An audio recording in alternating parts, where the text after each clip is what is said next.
Okay, so this question is another kind of graphy question. It's asking us about the physical significance of the y-intercept. So remember what we've got here. We've got a position versus time graph. And we've already plotted our data. And the last question asks us about the physical significance of the slope of this line.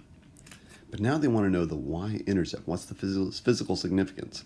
Now notice that our line intersects the x-axis. We know what the x-intercept is, but notice that we don't actually have a y-intercept. We have to actually kind of extend our axes here.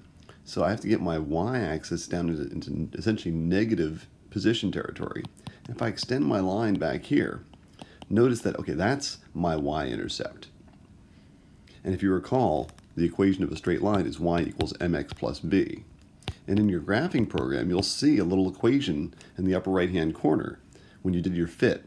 And that gives you an m value, gives you the slope value, but it also gives you this value for b. And b is indeed the y-intercept. And the question is, what's the physical significance? What is this telling us?